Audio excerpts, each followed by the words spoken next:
Hello and welcome to the Sports Leadership Playbook podcast. Dr. Robert Pryor joining you this week, and I'm happy to have a special guest today, Stephanie Smith, who is the Director of Recreation at MIT. She is an alum of the Sports Leadership Program at Northeastern University, graduating in 2012.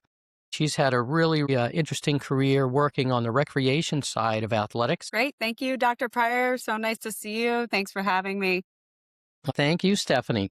Could you give us a background history of where you started? I know you were a Buckeye coming from Ohio State University on the undergraduate level. So how you came into Northeastern and your path into MIT and recreation? Yes, would love to. You can actually see a little hint of my Ohio State flag here. So I started out at Ohio State actually as a dance major. Wow. I originally thought I would work in New York. Um, wanted to perform initially, but you can't tell right now, but I'm 5 foot tall. So to make it in that career, pretty cutthroat. Not really who I am when it comes down to it, which is kind of how I ended up in recreation in general. Hmm. But I initially started taking dance classes actually through our Ohio State Recreation department and asked about auditioning to teach classes. And that's kind of how I fell into recreation at the undergraduate level.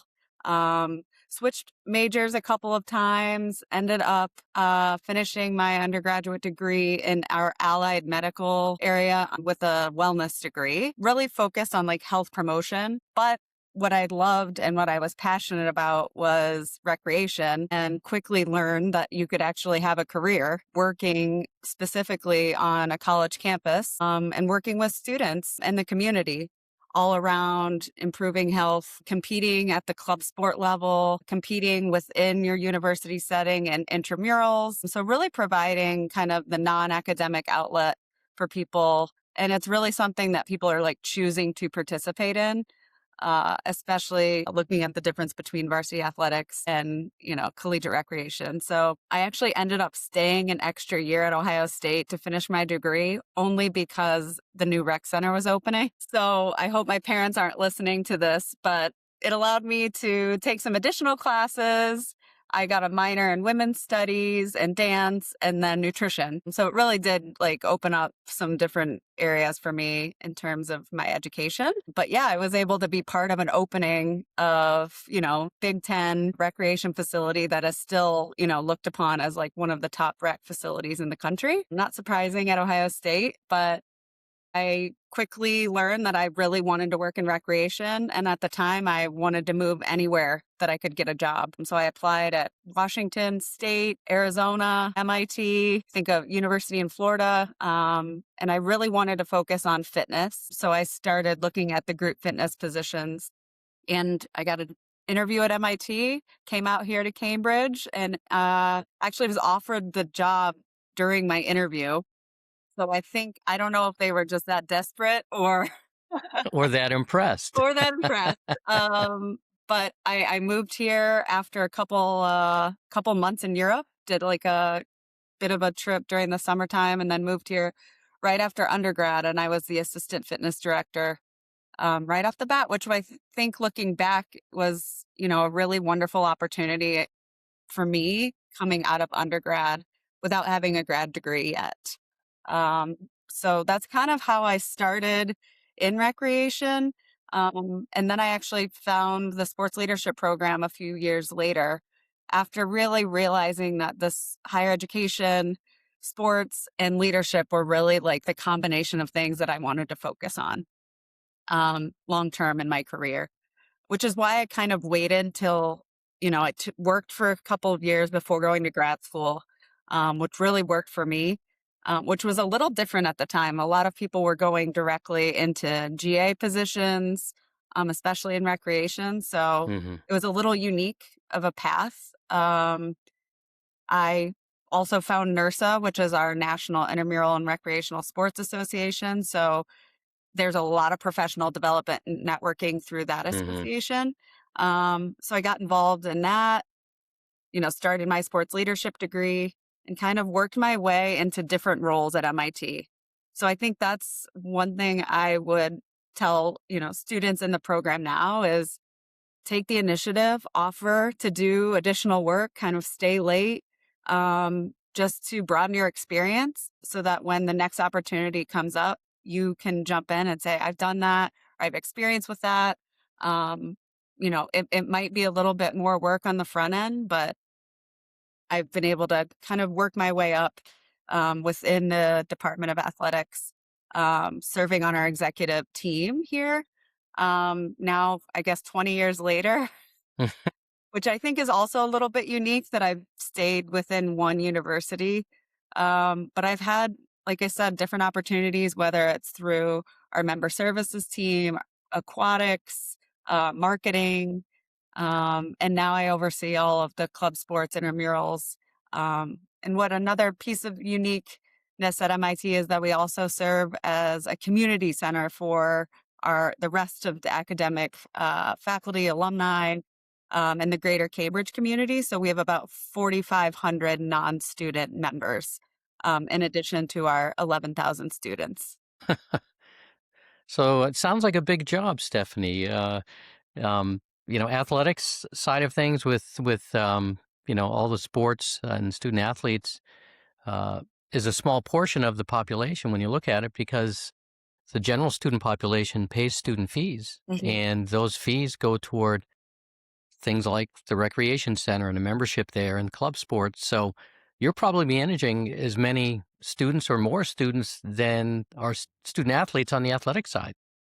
You're exactly right. It's really interesting when we look at our participation numbers because we have about 2,000 participants in intramurals and about 2,500 in our club sport program. And, like I said, we're serving 4,500 non-student members. Uh, I don't think there's like a lot of marketing that we need to do in terms of getting participation. It's more like managing the facility space and resources so that we really can balance the needs of all of our user groups. So I think a lot of what I do is try to, tell our story on campus and share what positive impact we're having on students. Um, non-academically. And when you look at the structure of the Department of Recreation, how many uh, full time or part time or student assistants are working for you? Because I imagine the structure is similar to the athletic department, where they have to have people in different layers that are full time and part time to make all of this happen. Because you can't do it all yourself. Right. Yeah, no, it's a large operation here. Um, there are 25 full-time staff in recreation. Hmm. And that includes, member services, club sports, intramurals, our day camp program, aquatics, fitness. And then we have a business manager and a marketing manager as well. And then we have about 250 part-time employees or on-call employees. And that's student employees. And it's also just not like non-student professionals that are coming in to personal train or referees we're hiring for different events. So it's quite the range. So we really do spend a lot of time like building culture and community to make sure that we have the best people because they're providing essentially customer service and coaching to, you know, students, faculty, staff, a lot of different user groups who are using this building and participating in programs. So Or it is wow, a lot of hands. a lot of hands. So, can you talk about just your kind of personal satisfaction and um, career wise, how this has really brought together your love for dance, fitness, wellness, and then to actually be able to be a director of a division within MIT that's very important? Yeah, I think when I think of my career satisfaction and passion around the work that I'm doing every day, it really comes down to community. I think people at MIT are really creative. They ask a lot of questions. There's always kind of this why not mentality. Um, and I think about my career and I think, why not me? So I think that there's just this mentality of opportunity that I love. What's really interesting about the recreation field is that you're managing facilities, you're running programs. I'm actually operating a business. It's really operating Hmm. as an auxiliary. We're doing marketing, promotion, PR, social media, and then at the same time, we're also managing a lot of staff. So there's, the leadership piece that I love. And when I was originally offered the director position, I was like, no, I want to teach classes. I want to program.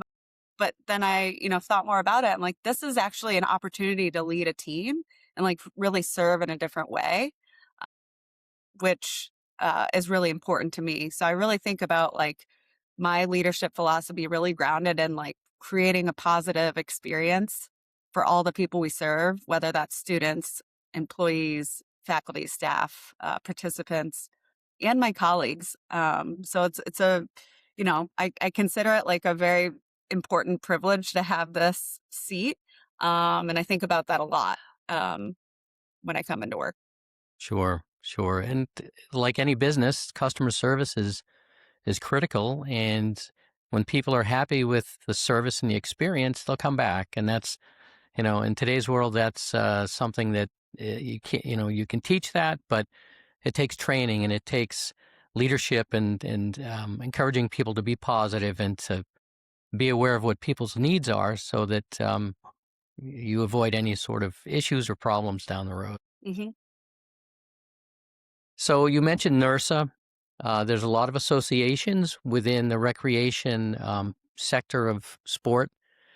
Can you talk about people that you've met, colleagues within different universities or organizations, and kind of how maybe there's opportunities for people to go into that direction within athletics or even within the side of the industry or health clubs, and what you've learned and what advice you would give to somebody that might be interested in that?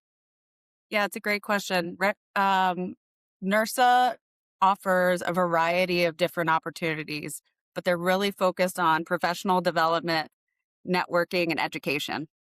So there are a lot of state associations and state, if they're not formally associations, they're really organized, offering state workshops. I always feel like those are kind of the best place to start for people, and connecting with your leaders at the state level. We also in the Boston area have regular meetups, our Boston area rec directors. So I think it's interesting if someone is, I'm talking to someone in my community where I live, their child is going to a university. I'm like, I know that rec director. It's a small community of recreation professionals, and we really, I mean, higher ed is constantly changing, especially right now. Whether that's structurally from a budget standpoint, federal funding, like there's so many different things, admissions, enrollment. So I think we're constantly connecting with each other. I just was in touch with the BU rec director and Harvard about Mm-hmm. just random things happening. So that's a really important piece because we all want to stay on top of what's going on, and we also want to benchmark against each other. So it's a resource. I think what's beautiful about recreation is there's some competition, but generally, like, we're sharing ideas, we're sharing ways of doing things because we want each, colleague to be successful in what they're doing, and we wanna be able to share, not reinvent the wheel on certain Right. things. So, I think that's, really unique, when it comes to our association. But, starting at the state level, there's regional conferences, there's regional connections, and then there's always an annual conference every year, and very welcoming to new people that may have not been part of recreation at the undergraduate level. Especially right now, we're recruiting out of different sectors, whether that's the community, nonprofit world. I think what you mentioned about customer service, that's like a huge part we play.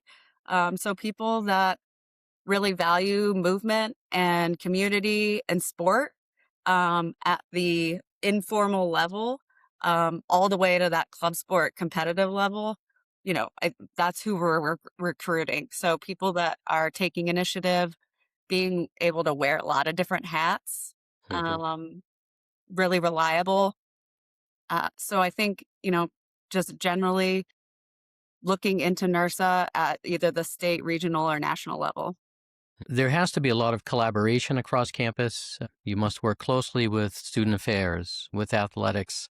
What's kind of the reporting structure for the Department of Recreation? Do you report to athletics? Do you go to student affairs? Because I know there has to be a lot of shared resources. hmm So how is that structured at MIT? So at MIT, I report directly to our director of athletics and department head. And then we actually do report through the Division of Student Life, which is our student affairs area, and then through the chancellor. Um, and then to the president. So we do work. Actually, I'm meeting up for lunch with our director of student activities and our student center and all of our shared spaces. So there's just a lot of overlap. Um, Summertime is a great time to make those connections and like invest in the relationship because once the academic year comes around, it's, one thing after another. So at some points, it's like putting fires out, and there's just not time to be proactive. We also work across our academic side as well, really trying to develop resources for faculty to either recognize students that might need a little bit more support, whether that's through recreation. Hey, here's some referrals to go get a massage or a personal trainer or nutrition. So we work really closely with our academic support team on that, which is really unique. Sure. And then we also work with our MIT Health Department. And just this past year, I took over our Get Fit at MIT, which is a campus wide 8-week health initiative where departments, labs, and centers are creating teams of 5 to 8 people. They're logging exercise minutes, they're moving together, they're doing nutrition workshops. So it's really all about changing behavior at the community level, Hmm. really sense of belonging, focused on like the team engagement and really improving health. And it's February to April. So it's kind of that time where it's a little shorter days around here and kind of get the community going. So it's nice Hmm. we're taking that over and it went really well the first year. I think we had over almost 3,000 people participating. So it's a really good way to kind of bridge between the academic side of things, our health office, our student support and well-being Hmm. folks, um, and really actually out in Lincoln Lab, which is a research arm of MIT.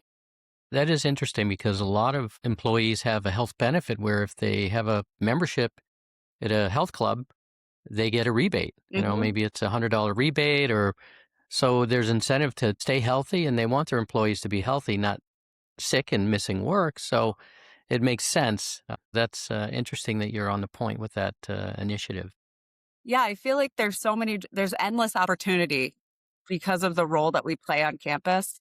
I think we're one of the only places on campus where you may not know who somebody is. You're running next to them on a treadmill, or you're maybe taking an archery class with them, and you have no idea that they're a Nobel Prize winning faculty member.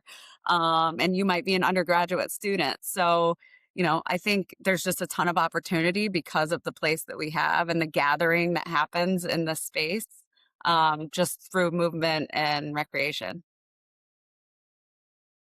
Well, MIT has always been a great advocate for the sports leadership program. I think we've had this pipeline going for a number of years, but we've had many colleagues who have gotten their masters from Northeastern in sports leadership. So we appreciate that um, promotion, I guess, and that it's recommended amongst your colleagues. And your athletic director was always encouraging employees to get their master's degree Mhm. because it's beneficial. And in today's world, having a graduate degree is really almost imperative for anybody working in athletics or recreation. So that's been great. Yeah, a lot of our coaches, administrators, across the whole department, which is really cool. Every time we're doing an alumni event, I'm like, "Who's going?" Send Yeah, a call out.